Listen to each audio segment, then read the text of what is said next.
தென் அமெரிக்க கண்டம் அர்ஜென்டினாவில் உள்ள 6962 மீட்டர் உயரம் கொண்ட அக்கோன்காகுவா சிகரத்தில் ஏறி சாதனை படைத்த முத்தமிழ் செல்விக்கு சென்னை விமான நிலையத்தில் உற்சாக வரவேற்பு கொடுக்கப்பட்டது.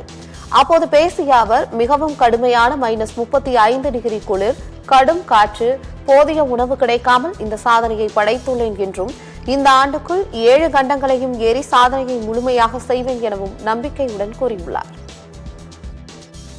அர்ஜென்டினால இருக்கும் அக்கன்கோகோவா மவுண்டனை உச்சி அடைஞ்சிருக்கேன். இது தமிழ்நாட்டுக்கு ஒரு வரலாறு. இது வரைக்கும் யாரும் ஏறினது கிடையாது. எனக்கு ரொம்ப சந்தோஷமா இருக்கு. நான் திருப்பியும் தமிழ்நாட்டுக்கு ஒரு வரலாறு உருவாக்கி இருக்கேன் அப்படின்றது. இது தென் அமெரிக்கா நாட்டில் இருக்க கண்டத்துல மிக உயரமான மலை. இது வரைக்கும் நான் 4 பண்ணியிருக்கேன். எனக்கு ரொம்ப சந்தோஷமா இருக்கு. இன்னும் 3 கண்டத்தையும் இந்த இயற்குள்ள நான் முடிப்பேன் அப்படின்னு தெரிவிச்சுக்கிறேன்.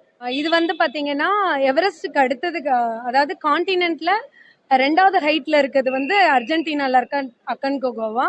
இது ரொம்ப கஷ்டமா இருந்துச்சு. இது எவரெஸ்டுக்கு ஈக்குவலா தான் இருந்துச்சு. எதிர்பார விதமா -35க்கு மேல டிகிரி இருந்துச்சு. விண்டு பாத்தீங்கன்னா 60ல இருந்துச்சு. ரொம்ப அதிகமா இருந்துச்சு. பட் நான் சப்மிட் பண்ணிட்டேன். நான் ரிட்டர்ன் வரும்போது 15 தடவை கீழே விழுந்துட்டேன். ரொம்ப அடிபட்டு தான் இந்த தடவை வந்திருக்கேன். எனக்கு ஃபுட்டு ஒழுங்கா கிடைக்கல. ஒரு 24 நாள் ஆச்சு நான் சாப்பிட்டு. டீ இந்த மாதிரி தான் குடிச்சிருந்தேன். பட் எப்படியும் சக்சஸ் பண்ணி இந்த இதை உருவாக்கியிருக்கேன். எனக்கு ரொம்ப சந்தோஷமா இருக்கு.